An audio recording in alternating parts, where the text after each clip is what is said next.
Rightio, we are back with my Premier League predictions and we're back looking at game week 6. But before we do that, there is one very important thing we have to do, and that is to look back on my game week 5 predictions, see how well I did, and see if I got one prediction correct. Hopefully more than one, but one's the baseline at the moment, so if we can keep that going, that's not bad. I'm going to start off with the Saturday fixtures, and Wolverhampton Wanderers versus Liverpool. Now, I predicted 3-1 to Liverpool, and it was 3-1 to Liverpool. Yes, we smashed it once again, but it was actually Wolves who opened the scoring, with Hee-Chan once again striking. He did it last week as well, so he's in a slight bit of form at the moment. We'll see if he can continue that. But it took until the 55th minute for Liverpool to equalise with Gakpo. Robertson then put the visitors ahead before Hugo Bueno put it in his own net at the death to really finish off the tie. And my girlfriend's a big fan of Robertson, so I could not miss him scoring. But then we move on to Fulham versus Luton Town, and I predicted 2-0 to Fulham, and it's actually just 1-0. Despite dominating the match, Fulham could only manage a single goal against the Hatters, and it took until the 6th minute for Fulham to score. Luton remained pointless in the league, but did have a fair few chances on net, to be honest. If they were just a bit more clinical, they could have shared the points with the Cottagers. I truly believe Luton should have got something from this match, but they just weren't clinical enough, to be honest. And then we move on to Tottenham Hotspur versus Sheffield United. And I predicted 3-1 to Spurs. It was actually just 2-1. Spurs started on the front foot and absolutely dominated the game throughout, but it was Harmer in the 73rd minute who opened the scoring. Spurs fought back though, and it was actually Richarlison who equalised in the 90+8th minute, before Kulusevski scored the winner in the 100th minute. Absolute scenes from Tottenham as they managed to maintain the unbeaten run, and honestly, the vibes of the team just feel pretty good. Like, they did the whole clapping the crowd thing. They got rinsed for that on Twitter, but I thought it was quite wholesome. And then move on to West Ham United versus Manchester City, and I predicted 3-2 to City. It's actually 3-1, and this is where we get into a sort of a run of similar results. But before I get ahead of myself, I thought West Ham would make it tough for City, and they absolutely did that. But City started off strong and had a multitude of chances to go begging, so it could have been like 5-1 if only City were clinical, which is a really weird thing to say. It was James Ward-Prowse who opened the scoring, put them as ahead with a brilliant header, to be fair, but City came back from behind to score 3 goals unanswered. It was the Doku Gritty that really did it for me, and City remain the only team to have not dropped points in the league at all. So yeah, they're still maintaining their perfect run, but will Nottingham Forest be able to stop that? And then move on to Aston Villa versus Crystal Palace, and I predicted 2-1 to Villa. It was actually 3-1 to Villa. And Villa started off really strongly with Diaby having a goal chalked off as offside. There was a Martinez slip that allowed Palace to open the scoring with a goal that actually stood. Villa fought back though, and it was a stunner from Duran that levelled things, with Villa then going on to score 2 injury time goals to claim all 3 points.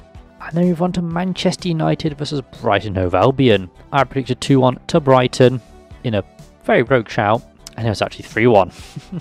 Brighton absolutely stunned United in their own backyard as De Zerbi's men ran riot in Manchester. Welbeck scored the opening goal in the 20th minute before Gross and Pedro added 2 more in the second half. United did grab a consolation goal, to be fair, but it just wasn't enough to inspire a comeback. And honestly, it was a class performance on Brighton. Like, they are just an insane side at the moment, so yeah, fair play. You beat United. We love that. And then we move on to Newcastle United versus Brentford. I predicted a 1-1 draw, and that's just 1-0 to Newcastle. Newcastle ended their run of defeats with a win over the Bees. And, well, it wasn't quite emphatic, but it's a good win nonetheless, I think. Brentford did start off brightly and were the better of the two sides, but just couldn't find the back of the net. Newcastle opened the scoring but had a goal ruled out before Wilson converted a penalty. Brentford had their own penalty call, but it was waved away, so it could have been 1-1, and Bournemouth could have got me some vital points in my FPL, but that was just not to be. And to be fair, neither side were brilliant, but Newcastle were just the better on the day. They really shut down Brentford, so fair play. And then move on to the Sunday fixtures and Bournemouth versus Chelsea. I predicted a 2-2 draw, and it's actually just 0-0. I predicted a draw, but I thought it'd be a few goals at least, but if you watched that game, you'd know how wrong I was. Both sides were not wearing their shooting boots as the points were shared on the coast. Chelsea continued to underwhelm in relation to the money they've spent. What is this shot from Jackson, man? What is he doing? That just sums up the game, to be honest. And then for the final Sunday fixture, we look at Everton versus Arsenal. And I predicted 2-0 to Arsenal, but it's actually just 1-0. And this had a Sean Dyche upset written all over it, as Everton did make it fairly tough for the Gunners. Arsenal had thought they opened the score through Martinelli before being disallowed for offside, but Trossard was there, but was able to score a valid goal as the Gunners secured all 3 points. But yeah, there was a really little part of me thought Everton would get a result here, but it just wasn't to be. And honestly, I don't think they're going to grab much points this season. And finally, the Monday fixture of Nottingham Forest versus Burnley. I predicted 2-0 to Forest. It was actually a 1-1 draw. Burnley got their first point on the board as the points were shared at the City ground. Burnley opened the scoring through Amdouni before half-time, and honestly the game went between a Forest dominance and a Burnley dominance. Both sides were quite evenly matched, to be fair. Forest equalised though from a beautiful, beautiful Hudson-Odoi strike. Oh my god, how could Leverkusen not get this bloke firing? He was amazing, to be honest. Burnley went down to 10 men in the dying embers as Foster decided to assault Yates for some bizarre reason, but Forest could not make that count, and it ended 1-1. Very unfortunate, but can't really complain when we've had so many new players on the pitch. So yeah, those were my Game Week 5 predictions. I got the scorelines wrong, but I got the results right, if that makes sense for the most part. You know, I predicted draws and wins when there were draws and wins, but just couldn't get the scorelines correct. So hopefully I can improve on that in Game Week 6. And speaking of, I'm going to start with the Saturday fixtures of Manchester City versus Nottingham Forest. Manchester City host Nottingham Forest at the Etihad. Oh boy. The Citizens are fresh off of an assured Champions League win against Red Star Belgrade. With that in mind, it's very likely that we'll see some of that infamous Pep Roulette in full effect, as City are not only suffering from injuries, but he's going to rotate the squad so they don't get too fatigued, you know? You know how it is, he does it all the time. So it's going to be very interesting to see how this City side will look. Nottingham Forest, on the other hand, don't have European football and are looking okay on the injury front for once, so fingers crossed we can keep that going for the entire season.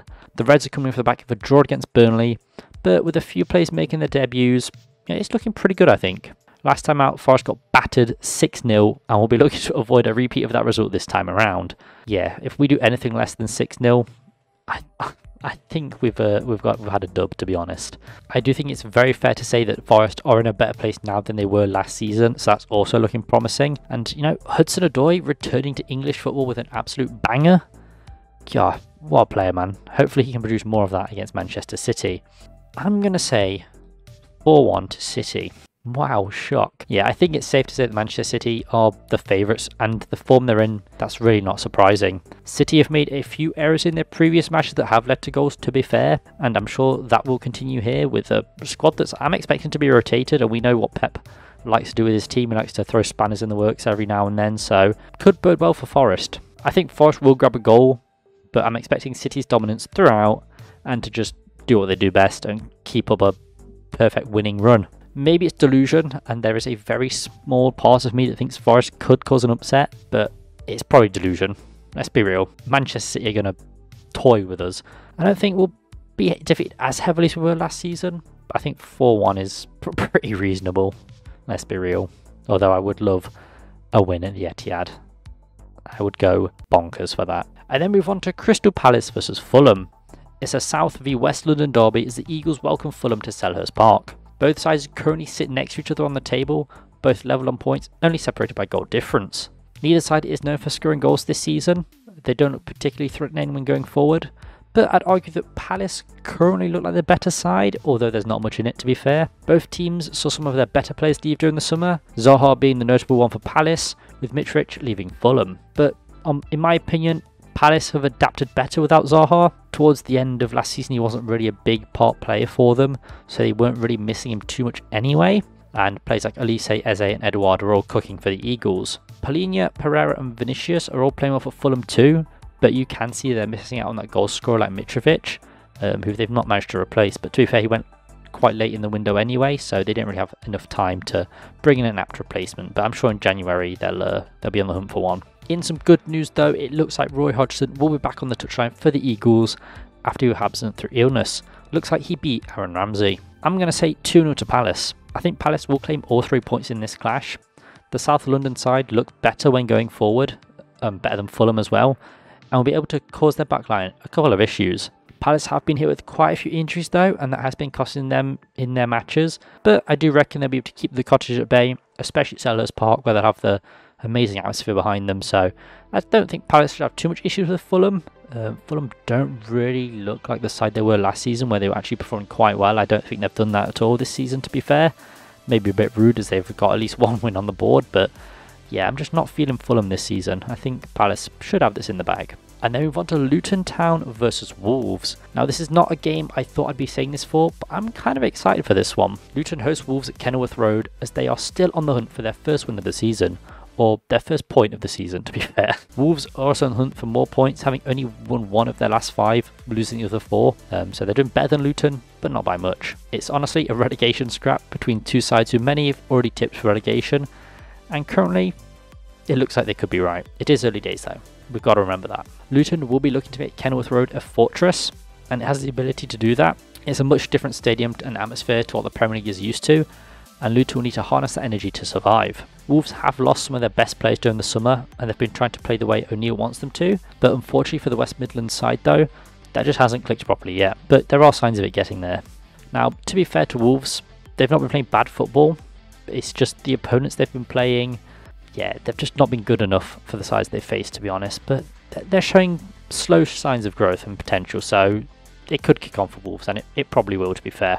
I'm going to say 1-1. I think Luton will manage to pick up their first point of the season here. Luton have shown some very good potential going forward, and I think their next goal will come at Kenilworth Road, and this looks like the perfect match to do this, as Wolves have not been that solid in defence. So it's looking like they will grace the Kenny with a goal. I do think Wolves will score 2 though. It's just the quality of Luton Town.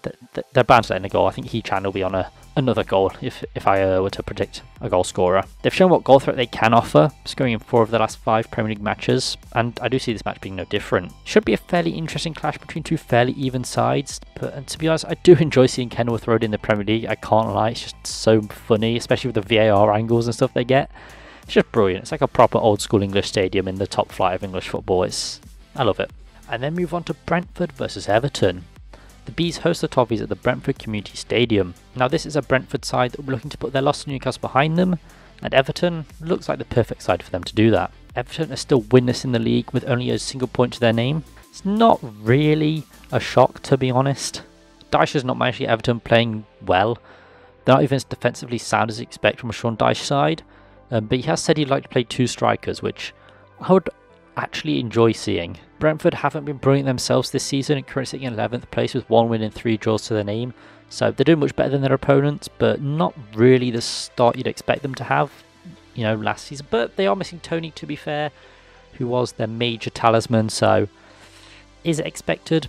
Maybe.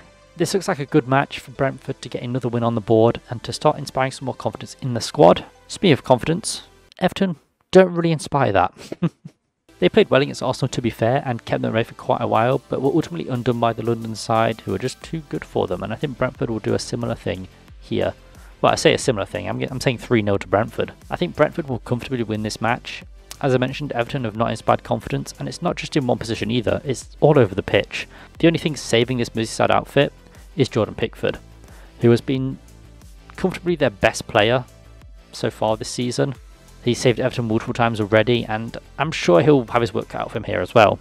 Newcastle nullified Brentford quite well, but I can't see Everton having the quality or even the ability to do that. And Bremer and Wissa are going to cause a lot of chaos in this match. So if you've got them in their FPL, I'd keep hold of them for this one, because the way they've played this season, they're going to cause Everton quite a few issues. And then we move on to Burnley versus Manchester United. Burnley host Manchester United at Turf Moor, and from what I've seen online, Claret fans are looking pretty positive about this one, to be fair. Burnley got their first point on the board after drawing against Forest on Monday night, and to be fair to them, they played well, and I'm sure they're progressing the season, but I'm not sure Manchester United are the one to do that. The Red Devils are not looking great at the moment, and are currently suffering from injuries too. United have only won 2 of their last 5 Premier League matches, as well as falling to Bayern in the Champions League. I think that's a losing run of 3 or 4.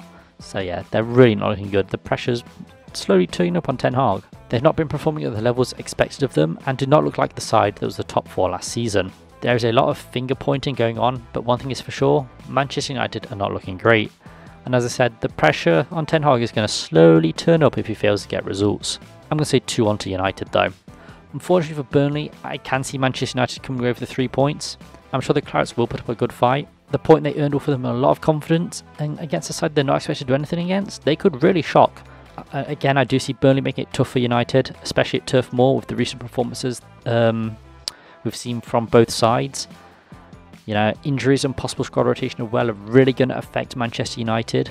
So, while I would love to see Burnley come away with something from United, unfortunately, unlike Brighton, I can't really see that happening. Would happily be proven wrong though, but United, I think, are just, even in their current state, I think United are just too good for Burnley. But it'll be a close one, I think. And then we move on to the Sunday matches, and we start off with Chelsea versus Aston Villa. A struggling Chelsea host Aston Villa at Stamford Bridge. Now Villa, they have some European football to contend with before they face the London side, so I'm expecting to see a bit of squad rotation from Emery, but that should be too much of an issue against Chelsea, if we're being real, come on. This is a Chelsea side that is severely underwhelmed this season under Pochettino. They're not performing at the levels that have been expected of them, and especially with the money spent and the players they bought in, it's very lacklustre. Aston Villa, on the other hand, have been very impressive under Emery, having 3 league wins under their belts, and each of those wins have been by 3 goals or more. They just have no issues in the goal scoring department. Whereas Chelsea don't have that same sort of blessing, and they're not looking great in defence either. I'm saying 3-1 to Villa. I think he'll get another 3 goals from Villa, and it's going to ultimately seal another win for them. Villa have shown a lot of attacking threat this season, with signings like Diaby cooking alongside the already established players of Watkins, Louise and Duran. Now Watkins hasn't broken his duck yet, but we are getting close to that Watkins goal, and I'll be there when it happens. Chelsea have not shown much in the way of attacking threat, but I do reckon they'll be able to grab a goal, something very few and far between for them, I must admit. I can't see them giving Villa much issues though. Their defence isn't great, their midfield isn't great, and you've guessed it, their attack isn't great either, which after spending £1 billion, you'd hope it's at least decent. So it should be a fairly comfortable win for the Villains. And then we move on to Arsenal versus Tottenham Hotspur. Yes, it's a North London derby, each side actually looking fairly evenly matched, as Arsenal welcome their rivals Tottenham to the Emirates. It's a match I'm actually quite looking forward to watching. It'll be Spurs' first North London derby under Ange Postecoglou, so that's going to be very interesting to see how they perform. Both Arsenal and Spurs are part of the unbeaten club still. Each club sitting on 13 points, with Spurs just ahead on goal difference. It looks like Raya has overtaken Ramsey as Arsenal's number 1, playing both their match against Everton and their clash against PSV in the Champions League. It's a very harsh move from Arteta, but it remains to be seen if it is a permanent change or just for rotation purposes. We are not 100% sure yet, but there are stories coming out that Raya might be the new number 1. Spurs are a very attacking side under Ange and play some really good football when in full flow, with Son and Maddison being very threatening in attack, and even Richarlison chipping in with a few goals that now actually stand. He's figured out how to not be offside, which is great for him, I guess. Also, let's not forget, they have Brendan Johnson now, and he almost scored against Sheffield United, but it was offside. So yeah, I'm feeling a Brendan Johnson goal, I can't lie. But Arsenal also possess a lot of attacking threat, so I'm expecting a couple goals each. I'm going to say 3-2 to Arsenal. I think Arsenal will have the edge here. Both sides are very closely matched, as I've mentioned. So I do imagine we'll see a tight match between the two. The atmosphere in London will be immense for this clash, and I do think it'll be the home field advantage which tips the match in the favour of Arsenal. The Gunners under Arteta know his system well and will be more used to it than Spurs are to Ange ball, and setting him against Arsenal will be a very tricky task. However though, I am expecting a little bit of rotation from the Gunners as they played in Europe midweek, as I mentioned. So I do think, well, we'll see a bit of a change up Arsenal side. We'll still see those very all-important players on the pitch. I look forward to it. It's going to be a good North London derby, I think. We've not seen many of them in recent memory, so this one's going to be very solid. I lie, I think all the last North London derbys have been pretty good. And then move on to Liverpool versus West Ham United. It's two sides playing Europa League football as Liverpool host West Ham at Anfield. Liverpool find themselves members of the unbeaten club, sitting in 3rd, with West Ham not far behind them in 6th. Both teams have been enjoying good starts to the season, and I believe we'll see more of that from both of them here. West Ham performed well against City for the most part. Despite the loss, they performed very admirably and gave City quite a few problems. Liverpool started the season with a draw, but Liverpool have since gone on a winning streak, and while sides have put them under pressure, Liverpool have fought through it and have come out on top. It was Liverpool's midfield that saw the biggest rework, and that's looking like things have come good for the new players. In fact, both teams have recruited well in the summer, and the signings they've made have had positive impacts on their respective sides. I'm very impressed. I'm going to say 2-1 to Liverpool. I think Liverpool will see off West Ham, but again, the Hammers aren't going to make it easy. I do think we'll see some squad rotation as both sides are playing in Europe, so it's not 100% who'll be playing for either side. Not really predictable. We know Klopp loves to tinker with his squad, and I don't know what Moyes is cooking, but I'm sure he's doing something. Liverpool do possess more attacking quality than West Ham, and that will definitely be the difference maker, as well as the Anfield atmosphere. West Ham do have the quality. We've seen they can score a goal against the run of play, and I'm sure they will here as well. But I just think Liverpool are the better of the two sides, and the side who will claim all 3 points. But it's going to be a tough match for Liverpool. West Ham aren't just going to lie down and let them walk over them. So, yeah, should be a decent clash. And then move on to the penultimate clash of the week as Brighton host Bournemouth. Brighton host Bournemouth at the Amex after playing some Thursday night football as well. We've seen some experimentation under De Zerbi when Brighton has had no European football last season. So we're going to see some Pep levels of rotation coming into this clash, I think. Brighton have enjoyed a successful start to the season, currently found themselves in 5th, with Bournemouth trailing in 15th. We've seen glimpses of the football that Iraola wants to play with Bournemouth, but we've yet to see it in full flow. And honestly, I don't think we'll see it against Brighton. Brighton are a very good side under De Zerbi and are a very, very tough side to break down. Unfortunately for Bournemouth, they have not managed to grab a win yet this season, but have claimed 3 draws, which, 3 points basically a win. So it's not really too bad going. I'm going to say 3-0 to Brighton though. I think that even despite the De Zerbi rotation, Brighton should win this one, and fairly easily. The Seagulls performed really well away at Old Trafford and came away with a very much deserved 3 points. Bournemouth did well to hold Chelsea to a draw, but there were just very different levels between the two sides and their opponents.